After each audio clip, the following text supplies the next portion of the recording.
তো এই যে একটা দেখতে পাচ্ছ বন্ধুরা, এটা হচ্ছে রাম মন্দির। তো এই যে রাম মন্দির রয়েছে, আর এই যে দেখতে পাচ্ছ পুরো প্যান্ডেলটা রয়েছে। তো বন্ধুরা চলে এসেছি আমি আমাদের উদারবন কালীবাড়ি রোড দুর্গাপুজোর যে প্যান্ডেলটা রয়েছে এখানে। তো গতকালকে এটা উদ্বোধন হয়ে গেছে, তো আজ আমি ভাবলাম তোমাদেরকে দুর্গা প্রতিমা তোমাদেরকে দেখিয়ে দিই। তো চলো ভিতরে চলে যাই, ভিতরে গিয়ে তোমাদেরকে দুর্গা প্রতিমা দেখিয়ে দেবো। এদিকে বর্তমানে তো বাহির পথ রয়েছে, তো এখন যাতায়াতের জন্য এটাই সবাই যাচ্ছে এদিক থেকে দেখা যাচ্ছে, এদিক থেকেই বেরোচ্ছে, তো আমিও চলে যাই এই রাস্তা দিয়ে। তো আর কিছুক্ষণ, আর অল্প একটা মোড়, এই মোড়টা কেটে নিলেই আমরা চলে আসবো আমাদের দুর্গা মাকে দর্শন করে নিতে পারবো। তো এই যে দেখতে পাচ্ছ কি সুন্দর দুর্গা মা, এখান থেকে দেখেই মনে হচ্ছে যে এবার এবার একটি আলাদা লেভেলের দুর্গা প্রতিমা এখানে তৈরি হয়েছে। তো তোমরা যারা যারা আসতে চাও এখানে আসতে পারো, কারণ যদি তোমরা এখন চলে আসো তাহলে কিন্তু তোমাদের কোনো টোকনের প্রয়োজন পড়বে না। আর মানুষ তেমন নেই, তোমরা এখন চাইলে এখানে এসে দুর্গা প্রতিমা দেখতে পারো। তো এই যে দেখতে পাচ্ছ কত সুন্দর করে উপর থেকে পুরো ঘুরিয়ে তোমাদেরকে দেখিয়ে দিচ্ছি। এই যে এটা দেখতে পাচ্ছি ভিতরে ভিতরে পুরো দৃশ্য। তো তোমরা যারা যারা এখন পর্যন্ত আসছে এখানে এসে তোমরা দেখতে পারো। এখন যদি আসো তাহলে এখানে কোনো টোকন সিস্টেম নেই, তো তোমরা এসে এখানে আগে থেকেই সবকিছু দেখে যেতে পারো। তো অল্প তোমাদেরকে মা প্রতিমাকে জুম করে দেখিয়ে দিচ্ছি। এই যে দেখতে পাচ্ছ মা প্রতিমা কি সুন্দর দেখতে লাগছে। তো কিছু তোমাদেরকে ঘুরিয়ে অল্প দৃশ্যটা দেখিয়ে দেবো। দেখিয়ে দেওয়ার পর তোমাদেরকে নিয়ে যাব রাম মন্দির দেখাতে। রাম মন্দিরে গেলে তো তোমরা অন্য এক লেভেল দেখতে পাচ্ছ, দেখতে পাচ্ছ কিরকম মানুষরা আসছে এখানে। তো চলো রাম মন্দিরে চলে যাই। তো এদিক দিয়ে গিয়ে রাম মন্দির যাওয়ার রাস্তা রয়েছে।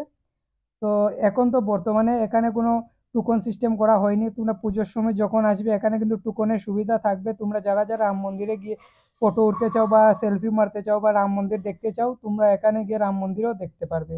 তো এই যে দেখতে পাচ্ছ রাম মন্দির যাওয়ার রাস্তা রয়েছে এটা। তো এটা হচ্ছে যাওয়ার রাস্তা।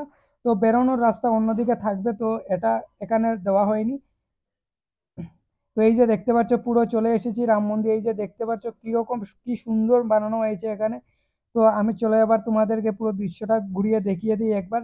আর রাম মন্দির, রাম মূর্তিও তোমাদেরকে আমি দেখিয়ে দেবো। এই যে দেখতে পাচ্ছ এটা হচ্ছে বাইরের দৃশ্য। এই যে দেখতে পাচ্ছ দাদা দিদিরা চলে এসে অলরেডি এখানে ফটো তুলাতুলি চলছে, কিন্তু এই যে দেখতে পাচ্ছ দিদি কিন্তু ফটো উঠতে চাইছে না, কিন্তু দাদা জোর করছে ফটো উঠানোর জন্য, কারণ এখানে আসলেই মনে হয় শুধু সেলফি তুলতে আর ফটো তুলতে। তো এই যে বাহার থেকে কিছু দৃশ্য দেখিয়ে দিচ্ছি। এই যে এটা হচ্ছে রাম মন্দিরে যখন আসবে তখন তোমরা এখান থেকে এই দৃশ্যটা তোমরা দেখতে পারবে। তো এবার চলো তোমাদেরকে এখান থেকে ঘুরিয়ে পুরো রাম মন্দিরটা দেখিয়ে তারপর তোমাদেরকে আমি রাম মূর্তি তোমাদেরকে দেখিয়ে দেব।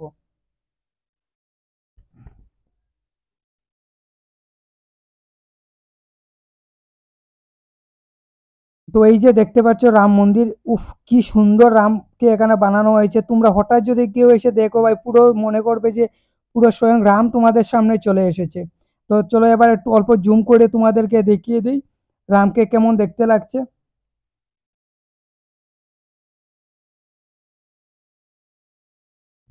এই যে দেখো ভাই, রামকে জুম করার পর কিরকম দেখা যাচ্ছে, মনে হচ্ছে পুরো অরিজিনাল একটা রাম, স্বয়ং রাম আমাদের সামনে চলে এসেছে।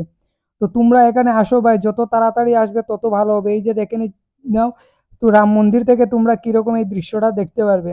তো রাম মন্দিরে এসে তোমরা সবগুলো একসাথে সবকিছু পেয়ে যাবে, রাম মন্দিরটাও দেখতে পারবে, প্লাস মন্দিরটাও ভালো করে দেখতে পারবে। তো এটাই ছিল আজকের ভিডিও ভাই, ছোট্ট করে ভিডিও বানিয়ে দিচ্ছি, বাইরে থেকে অল্প দৃশ্য দেখিয়ে দিলাম তোমাদেরকে। ভিডিও ভালো লাগলে অবশ্যই চ্যানেলে সাবস্ক্রাইব করে দিও, আর লাইক করে দিও, শেয়ার করে দিও।